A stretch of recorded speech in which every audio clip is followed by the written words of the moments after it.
ओम शांति। ओम शांति।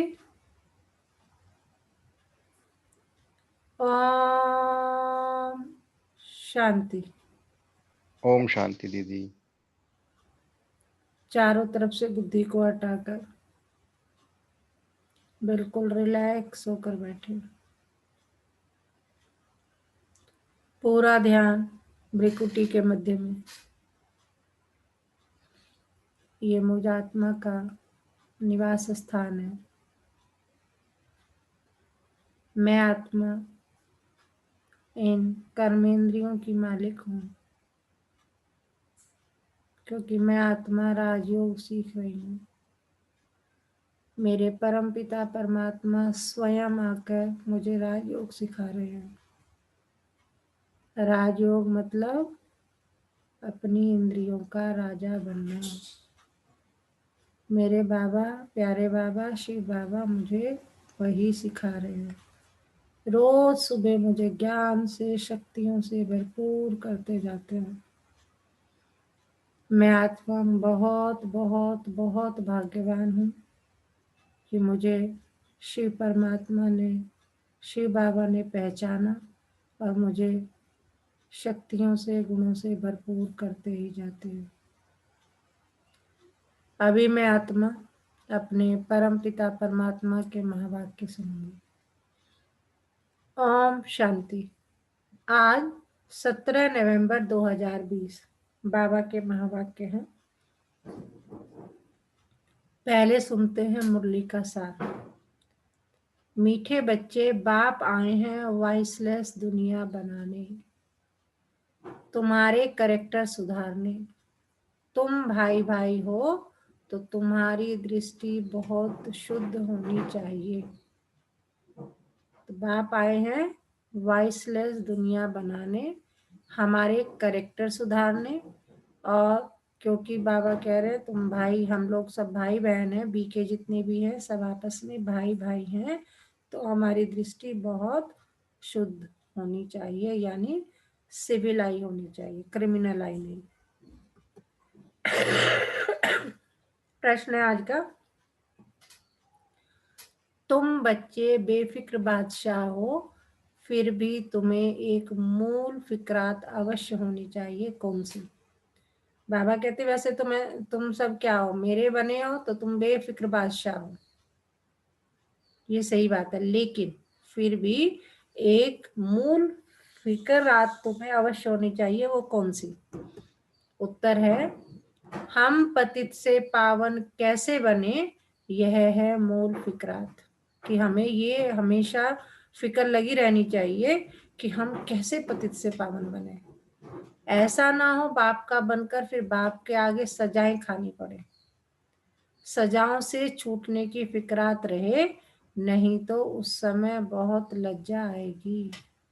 बाकी तुम बेपरवाह बादशाह हो, सबको बाप का परिचय देना है। कोई समझता है तो बेहद का मालिक बनता, नहीं समझता है तो उसकी तकदीर, तुम्हें परवाह नहीं। बाबा ने ये भी कह दिया कि तुम्हें बाप का परिचय देना है। कल की मुरली में भी कहा था, पूरे विश्व में ढिंढोरा पीटना है, सब कुछ करना है, अपनी तरफ से कोई कमी नहीं छोड़नी, लेकिन फिर भी कोई नहीं समझता है तो वो उसकी तकदीर है, उसमें भी हमें टेंशन नहीं लेनी, उसमें फिक्र नहीं करनी। मैंने इतनी मेहनत की, मैंने इतना समझाया, मैंने इतनी कोशिश की। कोशिश करते रहो, ये नहीं कि एक के बाद छोड़ो, इसकी तकदीर में होगा कर लेगा, करते रहो। एक बार, दो बार, तीन बार, किस निस्वार्थ करो, जैसे हम अपने बच्चे के लिए करते हैं। कोई गलत काम कर रहा है उसे एक बार समझाते हैं, दो बार समझाते हैं, तीन बार समझाते हैं, और समझाते ही रहते हैं, भले ही वो गलत पर चलता रहता है। लेकिन बाबा कह रहे हैं कि फिर उसके बाद एक अंत समय क्या आ जाता है, हम देखो समझाते भी रहते हैं, फिर दिमाग में भी रहता है इसकी तकदीर में जो होगा देखा जाएगा। जब एक लिमिट हो जाती है तो बाबा कह रहे तुम्हें भी यही करना है, ठीक है, लेकिन तुम्हें उसकी परवाह नहीं कर रही, नहीं समझ रहा, ठीक है हम अपना काम कर रहे हैं, उसके बाद टेंशन कोई नहीं। ओम शांति। रूहानी बाप जिसका नाम शिव है, रूहानी बाप जिसका नाम शिव है, वह बैठ अपने बच्चों को समझाते हैं। बता रहे हैं कि कौन समझा रहा है, रूहानी बाप, जिसका नाम शिव है, वह बैठ बच्चों को समझाते हैं। रूहानी बाप सभी का एक ही है। पहले पहले यह बात समझानी है, तो फिर आगे समझना सहज होगा। अगर बाप का परिचय ही नहीं मिला होगा तो प्रश्न करते रहेंगे। पहले पहले तो यह बात समझानी है, तो फिर आगे समझना सहज होगा। एक सेकंड।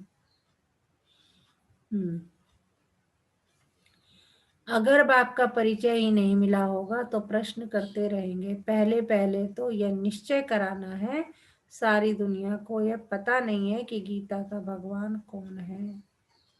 वह कृष्ण के लिए कह देते, हम कहते परमपिता परमात्मा शिव गीता का भगवान है। वही ज्ञान का सागर है, मुख्य है, सर्वशास्त्रमयी शिरोमणि गीता। सब शास्त्रों की में सबसे ऊपर जो है वो कौन सी है? गीता है। लेकिन उनका भगवान कौन है? शिव भगवान, ना कि श्री कृष्ण। भगवान के लिए कहते हैं प्रभु तेरी गत मत न्यारी, कृष्ण के लिए ऐसे नहीं कहेंगे। अब बाबा एग्जाम्पल लेके बता भी रहे हैं कि क्यों ऐसा है, क्यों मैं ऐसा कह रहा हूँ। बाप जो सत्य है वह जरूर सत्य ही सुनाएंगे। दुनिया पहले नई सतो प्रधान थी, अभी दुनिया पुरानी तमो प्रधान है। दुनिया को बदलने वाला एक बाप ही है। बाप कैसे बदलते हैं वह भी समझाना चाहिए। आत्मा जब तमो प्रधान बने तब दुनिया भी सतो प्रधान स्थापन हो। पहले पहले तुम बच्चों को अंतर्मुख होना है, जास्ती टिक टिक नहीं करनी है।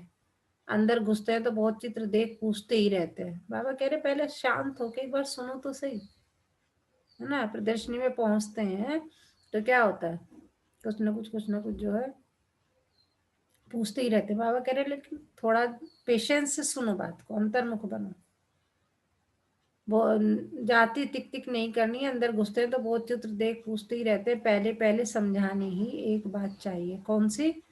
जास्ती पूछने की मार्जन न मिले, बोलो पहले तो एक बात पर निश्चय करो, फिर आगे समझाएं, फिर तुम 84 जन्मों के चक्र पर ले आ सकते हो। अब तरीका बता रहे हैं बाबा सेवा करने का, ज्ञान को समझाने का तरीका बता रहे हैं। बाप कहते हैं मैं बहुत जन्मों के अर्थ में प्रवेश करता हूँ, इनको ही बाप कहते हैं। तुम अपने जन्मों को नहीं जानते हो। बाप हमको प्रजापिता ब्रह्मा द्वारा समझाते हैं। पहले पहले अल्फ पर ही समझाते हैं। अल्फ समझने से फिर कोई संशय नहीं होगा। बोलो बाप सत्य है, वह भी असत्य नहीं सुनाते। बेहद का बाप ही राजयोग सिखलाते हैं। शिवरात्रि गाई जाती तो जरूर शिव यहाँ आए होंगे ना। जैसे कृष्ण जयंती भी यहाँ मनाते हैं, कहते हैं मैं ब्रह्मा द्वारा स्थापना करता हूँ, उस एक ही निराकार बाप के सब बच्चे हैं। तुम भी उनकी औलाद हो और फिर प्रजापिता ब्रह्मा की भी औलाद हो। प्रजापिता ब्रह्मा द्वारा स्थापना की तो जरूर ब्राह्मण ब्राह्मणियां होंगे। ब्रह्मा द्वारा जब स्थापना हो रही है तो क्या होगा? ब्राह्मण ब्राह्मणियां, जो कि हम हैं बीके भाई बहन हो गए। इसमें पवित्रता रहती है, गृहस्थ व्यवहार में रहते पवित्र रहने की यह है भीति। भाई बहन है तो कभी क्रिमिनलाई नहीं होनी चाहिए।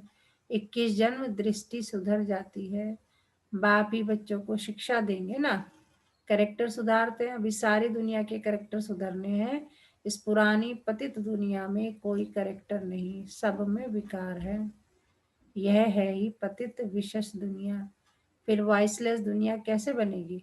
सिवाय बाप के कोई बना न सके। अभी बाप पवित्र बना रहे हैं, यह है सब गुप्त बातें।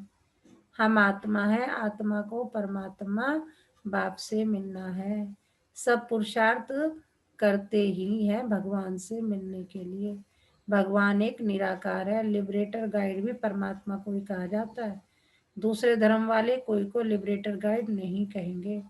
परमपिता परमात्मा ही आकर लिबरेट करते हैं, अर्थात तमो प्रधान से सतो प्रधान बनाते हैं। गाइड भी करते हैं। गाइड करना मतलब समझाना।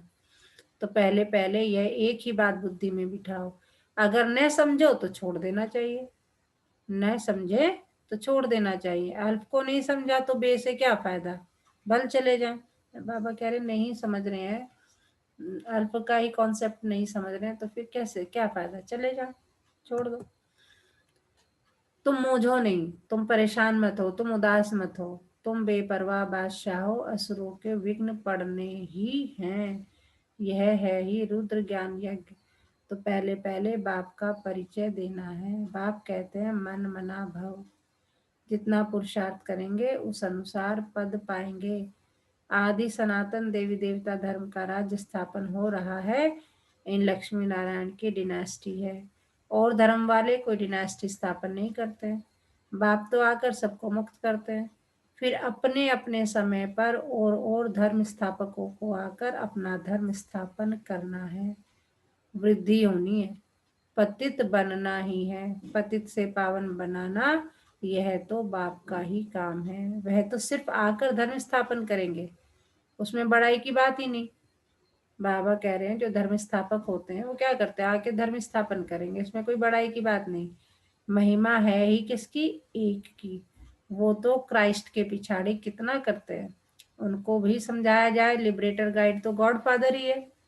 बाबा कह रहे वो भी तो क्या है, क्राइस्ट भी तो यही कहते थे, ऊपर उंगली रहती थी, गॉड इज वन। तो बाबा कह रहे उनको भी समझाया जाए, लिबरेटर गाइड तो गॉड फादर ही है। बाकी क्राइस्ट ने क्या किया, उनके पिछाड़ी क्रिश्चियन धर्म की आत्माएं आती रहती है, नीचे उतरती रहती है। दुख से छुड़ाने वाला तो एक ही बाप है। यह सब पॉइंट्स बुद्धि में अच्छी रीति धारण करनी है। एक गॉड को ही मर्सीफुल कहा जाता है। क्राइस्ट कोई दया नहीं करते, एक भी मनुष्य किसी पर मर्सी नहीं करते। मर्सी होती है बेहद की।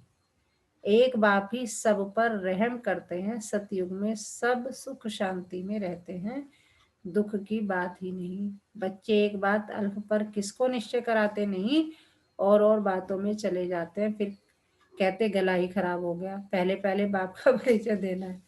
देखो बाबा कह रहे हैं कि सेवा भी करो तो पहले कैसे करो, नहीं तो तुम लोग मेहनत करते हो, इतना करते हो, बाद में बाबा से ही शिकायत करते, बाबा गला भी दुख गया लेकिन उसकी समझ में नहीं आया। वो आत्मा आई थी, उसको मैं समझा नहीं पाया, वो समझ नहीं पाया जो भी है। तो बाबा कह रहे शुरुआत ही अल्प से करो, मेरे से करो, बाप से करो कि कौन है, सब आत्माओं का पिता एक ही है। उसके बाद आगे आगे चलो। पहले पहले बाप का परिचय देना है। तुम और बातों में जाओ ही नहीं, बोलो बाप तो सत्य बोलेंगे ना। हम बीके को बाप ही सुनाते हैं। यह चित्र सब उसने बनवाए हैं, इसमें संशय नहीं लाना चाहिए। संशय बुद्धि विनश्यन्ति। पहले तुम अपने को आत्मा समझ बाप को याद करो तो विकर्म विनाश होंगे, और कोई उपाय है नहीं। पतित पावन तो एक ही है ना। बाप कहते हैं देह के सब संबंध छोड़ मामेकम याद करो। बाप जिसमें प्रवेश करते हैं उनको भी पुरुषार्थ कर सत्व प्रधान बनाना है। बाप जिसमें प्रवेश करते हैं उनको भी पुरुषार्थ कर सतो प्रधान बनना है।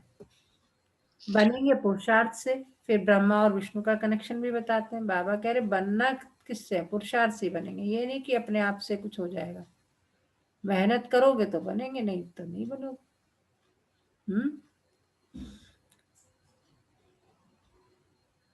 बनेंगे पुरुषार्थ से। फिर ब्रह्मा और विष्णु का कनेक्शन भी बताते हैं। बाप तुम ब्राह्मणों को राजयोग सिखलाते हैं तो तुम विष्णुपुरी के मालिक बनते हो। फिर तुम ही 84 जन्म ले अंत में शूद्र बनते हो। फिर बाप आकर शूद्र से ब्राह्मण बनाते हैं। पूरा साइकिल बता रहे हैं, देख लो कि अभी बाबा हमें राजयोग सिखा रहे हैं तो हम क्या बनेंगे, विष्णुपुरी के मालिक बनेंगे। फिर तुम ही 84 जन्म ले अंत में शूद्र बनते हो। फिर बाप आकर शुद्ध से ब्राह्मण बनाते हैं। ऐसे और कोई बता न सके। कौन बताएगा ऐसे कि तुम क्या थे पहले, कौन बता सकता है। जैसे बार बार हम एग्जाम्पल, बाबा एग्जाम्पल दिलवाते हैं कि भाई अपने बच्चे को हम ही बताते तुम जब छोटे थे तो ऐसा थे, ऐसे थे, ये करते थे, वो करते थे। कौन बता सकता है, माँ बाप ही बता सकते, और कोई क्या बताएगा। तो ऐसे ही बेहद का बाप, हम आत्माओं का बाप हमें बता रहा है कि तुम ये थे और ये बन रहे हो, है ना। पहले तुम राजयोग सिखला रहा है मैंने तुम्हें, फिर तुम विष्णुपुरी के मालिक बनोगे, फिर 84 जन्म ले अंत में शूद्र बनोगे, और फिर मैं आऊंगा तुम पतितों को पावन बनाकर बनाने के लिए ब्राह्मण। ब्राह्मण से फिर से हम ब्राह्मण मीन्स राजयोग सीख रहे हैं इस टाइम पे हम। तो बाबा कह रहे से कोई बता ना सके। पहली पहली बात है बाप का परिचय देना। बाप कहते हैं मुझे ही पतितों को पावन बनाने यहाँ आना पड़ता है। ऐसे नहीं कि ऊपर से प्रेरणा देता हूँ। इनका ही नाम है भागीरथ, तो जरूर इसमें ही प्रवेश करेंगे। यह है भी बहुत जन्मों के अंत का जन्म। फिर सतो प्रधान बनते हैं। उसके लिए बाप युक्ति बताते हैं कि अपने को आत्मा समझ, मामेकम याद करो। मैं ही सर्वशक्तिमान हूँ। मुझे याद करने से तुम्हारे में शक्ति आएगी, तुम विश्व के मालिक बनेंगे। यह लक्ष्मी नारायण का वर्षा इन्हों को बाप से मिला है। कैसे मिला यह समझाते हैं। प्रदर्शनी म्यूजियम आदि में भी तुम कह दो कि पहले एक बात को समझो फिर और बातों में जाना। यह बहुत जरूरी है समझना, कि पहले एक बात को समझो फिर और बातों में जाना। ये समझना बहुत जरूरी है, नहीं तो तुम दुख से छूट नहीं सकेंगे। पहले जब तक निश्चय नहीं किया है तो तुम कुछ समझ नहीं सकेंगे। इस समय है ही भ्रष्टाचारी दुनिया। देवी देवताओं की दुनिया श्रेष्ठाचारी थी। ऐसे ऐसे समझाना है। मनुष्यों की नब्ज भी देखनी चाहिए, कुछ समझता है या तबाही है। अगर तबाही है तो फिर छोड़ देना चाहिए, टाइम वेस्ट नहीं करना चाहिए। चात्रक पात्र को परखने की भी बुद्धि चाहिए। बाबा कह रहे दिमाग भी लगा लिया करो। जो समझने वाला होगा उसका चेहरा ही बदल जाएगा। पहले पहले तो खुशी की बात देनी है। बेहद के बाप से बेहद का वर्षा मिलता है ना। बाबा जानते हैं याद की यात्रा में बच्चे बहुत ढीले हैं। बाप को याद करने की मेहनत है, उसमें ही माया बहुत विघ्न डालती है। यह भी खेल बना हुआ है। बाबा कह रहे तुम हमें शिकायत कर रहे हैं हम बच्चों से कि तुम मेहनत क्या है, मेहनत में बहुत ढील हो, याद की यात्रा में बहुत ढील हो। मेन बात क्या है, याद करना, उसी में मेहनत लगती है। क्यों? क्योंकि माया तो खड़ी है बिल्कुल बिल्कुल। कैसे कोई चला जाएगा मेरे चंगुल से बच के? तो बाबा कह रहे ये भी लेकिन होना है, खेल बना हुआ है ड्रामा प्लान अनुसार। बाप बैठ समझाते हैं कैसे यह खेल बनाया है। दुनिया के मनुष्य तो रिंचक भी नहीं जानते। बाबा ये सब कह रहे हैं ये भी मैं ही बता सकता हूँ, और कोई बता नहीं सकता। बाप की याद में रहने से तुम किसको समझाने में भी एक रस होंगे। बाबा कह रहे जब तुम मेरी याद में रहोगे तुम्हें मेरी शक्तियां मिलनी शुरू हो जाएगी। तो उससे क्या होगा, तुम किसी को समझाने में भी एक रस हो जाएंगे। नहीं तो कुछ ना कुछ नुक्स निकालते रहेंगे। बाबा कहते हैं तुम जास्ती कुछ भी तकलीफ न लो, स्थापना तो जरूर होनी ही है। भावी को कोई भी टाल नहीं सकते। उल्लास में रहना चाहिए। बाप से हम बेहद का वर्षा ले रहे हैं। बाप कहते हैं मामी कम याद करो, बहुत प्रेम से बैठ समझाना है। बाप को याद करते प्रेम में आंसू आ जाने चाहिए। और तो सभी संबंध है कलयुगी। बाबा कह रहे हो और जो भाई बहन माता पिता जो हद के संबंध है वो सब कलयुगी संबंध है। आजकल बच्चों का देखो माता पिता से प्यार क्या है, वो सब एक भी मना कर दे ना, प्रॉपर्टी की बात आए कि मैं तुम्हें ये नहीं दूंगा, बस सारा प्यार दिखाई दे जाएगा, कुछ भी नहीं है। वो सब उसी टाइम लगता है कि अच्छा ये तो मेरे कैसे माँ बाप है।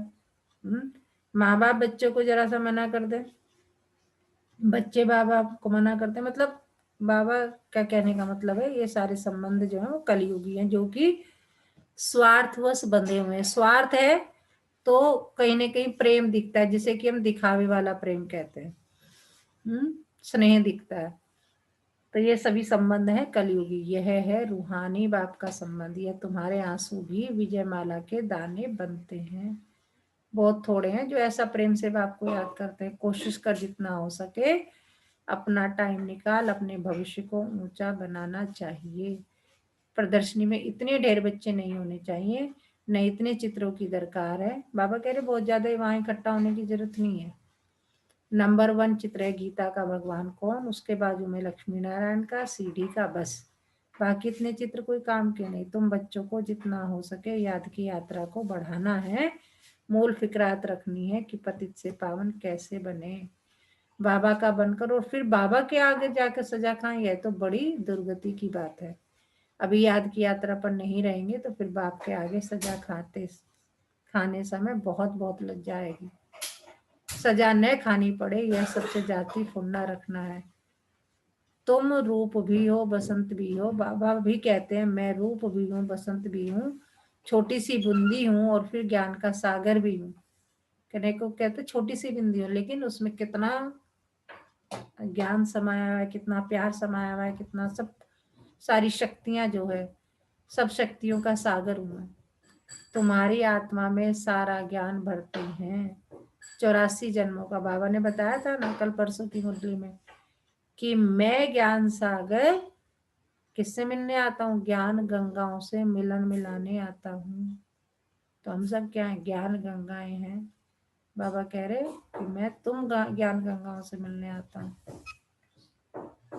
बाबा कह रहे तुम ज्ञान का स्वरूप बन, ज्ञान की वर्षा करते हो। ज्ञान का एक एक रत्न कितना अमूल्य है, इसकी वैल्यू कोई कर न सके। इसलिए बाबा कहते हैं पद्मा पदम भाग्यशाली। तुम्हारे चरणों में पद्म की निशानी भी दिखाते हैं, इनको कोई समझ न सके। मनुष्य पद्मपति नाम रखते हैं, समझते हैं इनके पास बहुत धन है। पद्मपति का एक सरनेम भी रखते हैं। बाप सब बातें समझाते हैं, फिर कहते हैं मूल बात है। बाबा सारी कहते हैं मैं तुम्हारी पूरी हिस्ट्री ज्योग्राफी समझा देता हूँ, लेकिन हर बात का सार एक है। क्या? कि बाप को और 84 के चक्र को याद करो। यह नॉलेज भारतवासियों के लिए ही है। तुम ही 84 जन्म लेते हो, यह भी समझ की बात है ना।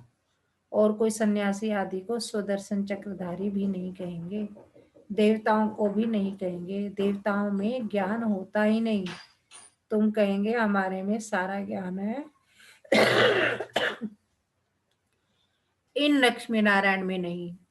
बाप तो यथार्थ बात समझाते हैं ना। यह ज्ञान बड़ा वंडरफुल है। तुम कितने गुप्त स्टूडेंट हो? तुम कहेंगे हम पाठशाला में जाते हैं, भगवान हमको पढ़ाते हैं। एम ऑब्जेक्ट क्या है? हम यह लक्ष्मी नारायण बनेंगे। मनुष्य सुनकर वंडर खाएंगे। हम अपने हेड ऑफिस में जाते हैं, क्या पढ़ते हो? मनुष्य से देवता, बैगर से प्रिंस बनने की पढ़ाई पढ़ रहे हो। बाबा कह रहे क्या चाहिए तुम्हें? तुम तो वो पढ़ रहे हो कि जो कोई पढ़ ही नहीं सकता। मनुष्य से देवता, बैगर से प्रिंस बनने की पढ़ाई पढ़ रहे हो। तुम्हारे चित्र भी फर्स्ट क्लास है। धन दान भी हमेशा पात्र को दिया जाता है। अब बाबा दान में बहुत तो कहते हैं, बहुत तुम लोगों को अटेंशन में कि किसको देना है। एक दिन पहले भी पात्र की बात की बाबा मुरली में समझाते रहते हैं। ऐसे ही नहीं कि जो बैगर्स होते हैं उनको देते रहो, नहीं। देना है खाने पीने की, पैसा वैसा नहीं देना चाहिए। खाने पीने की चीजें दे दो, वैसे हेल्प कर दो, क्योंकि उस धन का उपयोग वो जाने कहाँ कर ले, और वो फिर कार्मिक अकाउंट आप ही का बनेगा, है ना। जो मांगते रहते हैं तो उनको अगर देना ही है, खाने पीने की चीजें दे दो, वो सही है। तुम्हारा बाबा कह रहे हैं धन दान भी हमेशा पात्र को किया जाता है। पात्र तुमको कहाँ मिलेंगे? शिव के, लक्ष्मी नारायण के, राम सीता के मंदिरों में। वहां जाकर तुम उन्हों की सेवा करो। अब बाबा ज्ञान दान की बात कर रहे हैं कि ये जितने भी पक्के भक्त हैं वो वहां जाएंगे। कहाँ? शिव के मंदिर में, लक्ष्मी नारायण के मंदिर में, राम सीता के मंदिर में। वहां जाकर तुम उन्हीं की सेवा करो, अपना टाइम वेस्ट नहीं करो। गंगा नदी पर भी जाकर तुम समझाओ, पतित पावनी गंगा है परमपिता परमात्मा। बाबा कह रहे उनसे पूछो कि तुम्हारे इसमें डुबकी लगाने से गंगा में क्या तुम्हारे पाप कट जाएंगे, या परमपिता परमात्मा को याद करने से? कि वहां जाकर समझाओ, पतित पावनी गंगा है परमपिता परमात्मा, सर्व की सदगति यह पानी करेगा या बेहद का बाप करेगा? तुम इस पर अच्छी रीति समझा सकते हो। बाबा तरीके बता रहे हैं, जगह बता रहे हैं, कहाँ कहाँ जाके सेवा करो। विश्व का मालिक बनने का रास्ता बताते हो, दान करते हो, कोड़ी जैसे मनुष्य को हीरे जैसे विश्व का मालिक बनाते हो। भारत विश्व का मालिक था ना। तुम ब्राह्मणों का देवताओं से भी उत्तम कुल है। यह बाबा तो समझते हैं मैं बाप का एक ही सिकीलदा बच्चा हूँ। बाबा ने हमारा यह शरीर लोन पर लिया है, तुम्हारे सिवाय और कोई भी यह बातें समझ न सके। बाबा ही की हमारे पर सवारी की हुई है। हमने बाबा को कुल्ले पर बिठाया है, अर्थात शरीर दिया है कि सर्विस करो। उनका एवजा फिर वह कितना देते हैं? जो हमको सबसे ऊंच कंधे पर चढ़ाते हैं, नंबर 1 ले जाते हैं।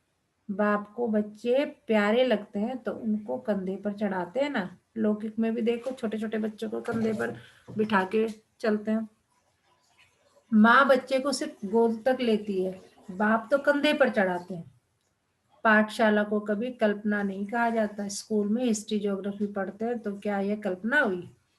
यह भी वर्ड की हिस्ट्री ज्योग्राफी है ना। बाबा गीता पाठशालाओं की सेंटर्स की बात कर रहे हैं कि इसको कभी कल्पना नहीं कहा जाता। बहुत से बच्चे कह देते हैं ना, बहुत से जो आत्माएं आती कहती है सब काल्पनिक बातें हैं। तो बाबा कहते हैं कि स्कूल में हिस्ट्री ज्योग्राफी पढ़ते तो क्या वे कल्पना हुई? यह भी वर्ड की हिस्ट्री ज्योग्राफी है ना। अच्छा, मीठे मीठे सिकिलदे बच्चों प्रति माता पिता बाप दादा का याद प्यार और गुड मॉर्निंग। रूहानी बाप की रूहानी बच्चों को नमस्ते। हम रूहानी बच्चों की रूहानी माता पिता बाप दादा को याद प्यार गुड मॉर्निंग। नमस्ते बाबा, नमस्ते, शुक्रिया बाबा, शुक्रिया। हमें अपना बनाने के लिए, हमें रोज पढ़ाने के लिए, हमें पतित से पावन बनाने के लिए। क्या सुनाया बाबा ने? एक एक पॉइंट बताएंगे अन्नू जी। मैम ओम शांति। मैम बाबा जी बोलते हैं हमें याद करने की विधि बताइए कि अभी लोगों में ज्ञान नहीं है। वो सोचते हैं कि ये सब ये पाठ पूजा होती है, इनसे हमारे विकर्म दूर होते हैं, पर ऐसा नहीं है। हमें परमपिता परमात्मा को याद करने से हमारे विकर्म दूर होते हैं। ये भी बताया कि हम अभी हमारा कोई साइकिल बताइए हमें परमपिता परमात्मा ने कि हम अभी हाँ जी, मुझे नाम याद नहीं आ रहा है, मुखवंशावली। हाँ, ब्रह्मा वंशावली। हाँ, हम अभी वो हैं ब्रह्मा मुखवंशावली।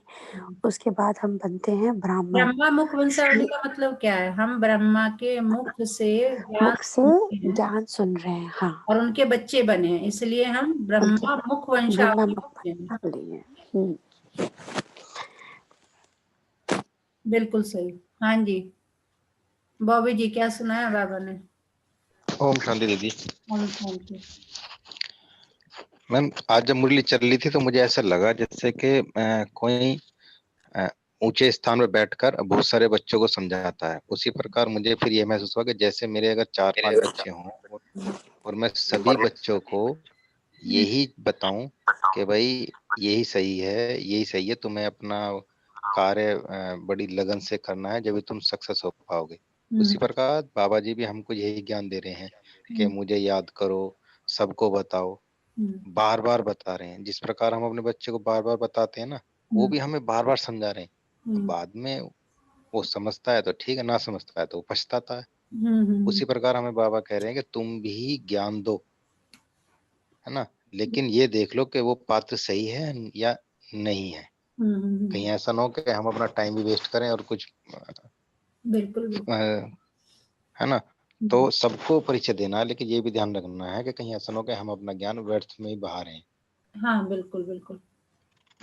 कई बार ऐसा होता है ना, मान लीजिए आग जलानी, बाबा आग जलानी है, तो हमें अगर दिख रहा है कि सामने जो जिसमें हम आग लगा रहे हैं वो गीला ईंधन है, तो उसमें आग लगेगी ही नहीं। कितनी भी आप कोशिश करते रहो उसमें, अपने कितनी भी एनर्जी वेस्ट करते रहो, नहीं लगेगी। तो बाबा मतलब उसी तरह से पात्र को भी देख रहे हो आप। सूखा है तो वो बिल्कुल एक तीली लगाते ही बिल्कुल आग कैच कर लेगा, कुछ थोड़े से प्रयास के बाद कर लेगा। तो हमें बहुत अलर्ट रहना है, देखना है, करना है कोशिश। लेकिन बाबा कह रहे हैं नब्ज पहचाननी भी सीखो।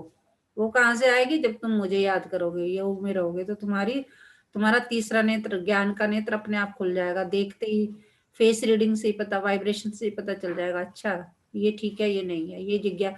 वैसे भी 2-4 लाइन से पता चल जाता है। समझाना शुरू करो तो जो इंटरेस्टेड होगा, जिसे तीर लगना होता है ना, वो अपने आप अच्छा भाई जी और बताओ, अच्छा बहन जी और बताओ, अच्छा बहन जी ये कैसे हुआ, अच्छा बहन जी ऐसे कैसे कर सकते हैं। तो वो अपने आप मतलब पॉजिटिव रेस्पॉन्स जब आना शुरू हो जाता है, पॉजिटिव क्वेश्चनिंग जब शुरू हो जाती है, तब वो लगता है कि हाँ, तब फिर बाबा कहते हैं कि उसे समझाते चले जाओ।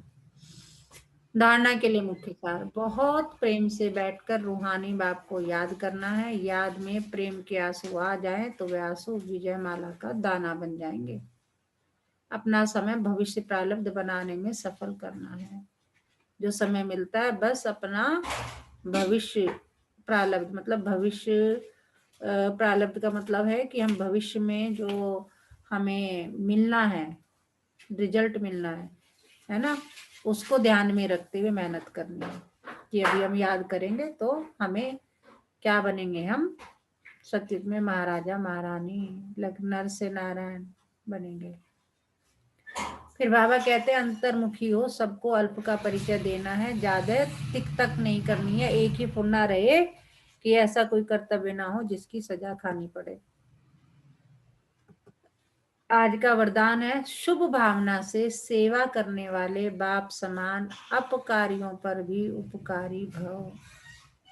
शुभ भावना रखो सबके लिए, बाबा ये कहते हैं शुभ भावना से सेवा करने वाले बाप समान अपकारियों पर भी उपकारी भव। मे you uplift those who defame you. समझ रहे हो, अपकारियों पर भी बाबा कह रहे हैं कि जो तुम्हारी डिफेम करते हैं उसके लिए भी तुम गुड विशेष रखो। May you uplift those who defame you with your good wishes and serve them just as the father does. और ऐसे ही करो जैसे एक पिता करता है। वरदान है, जैसे बाप अपकारियों पर उपकार करते हैं तो ऐसे आपके सामने कैसी भी आत्मा हो लेकिन अपने रहम की वृत्ति से, शुभ भावना से उसे परिवर्तन कर दो, यही है सच्ची सेवा। जैसे साइंस वाले रेत में भी खेती पैदा कर देते हैं, ऐसे साइलेंस की शक्ति से रहम दिल बन अपकारियों पर भी उपकार कर धरनी को परिवर्तन करो। स्व परिवर्तन से, शुभ भावना से कैसी भी आत्मा परिवर्तन हो जाएगी, क्योंकि शुभ भावना सफलता अवश्य प्राप्त कराती है। स्लोगन है, ज्ञान का सिमरन करना ही सदा हर्षित रहने का आधार है। ज्ञान का सिमरन करना ही सदा हर्षित रहने का आधार है। हमेशा खुश रहना है तो क्या रहो, बाबा के ज्ञान का सिमरन करते रहो, मुरली को पढ़ते रहो, दिन में 3 बार जरूर पढ़ो और उसे धारण करो। आज का मीठा मोती, हर गुणों को पहले स्वयं में धारण कर अनुभव करें, फिर उसे सभी को अनुभव कराएं, यही सबसे बड़ी सेवा है। पहले खुद एक्सपीरियंस करो उस चीज को, जब खुद एक्सपीरियंस होगा तो उसमें फिर वो स्ट्रेंथ आ जाती है ना, तब आप मतलब बहुत कॉन्फिडेंस से दूसरे को बता पाते कि नहीं this is good, this is it. नहीं, आपने नमक का टेस्ट कर लिया, एक है ना उसमें रखा, तो आप बता सकते हो कि नहीं, you taste it, it will be, it is salt only. जब आपने खुद ही नहीं किया, मान ले 2 बाउल हैं आपके पास, एक में नमक एक में चीनी है, दोनों रखे हैं, अब आप यू आर नॉट कॉन्फिडेंट, दोनों एक जैसे लग रहे हैं कि कौन सा है, लेकिन आपने दोनों बाउल को रखा, ए और बी करके रखा, उसमें से जिससे आपने टेस्ट कर लिया तो यू कैन टेल कॉन्फिडेंटली कि भी नहीं ये नमक है, ये सॉल्ट है, ये शुगर है।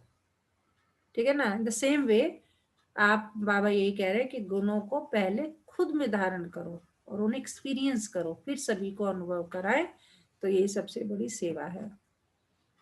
आज पूरा दिन किस समान में रहना, मैं शुभ भावना से धरनी को परिवर्तन करने वाली आत्मा हूँ। धरनी माने धरती। मैं शुभ भावना से धरनी को परिवर्तन करने वाली आत्मा हूँ। ओम शांति।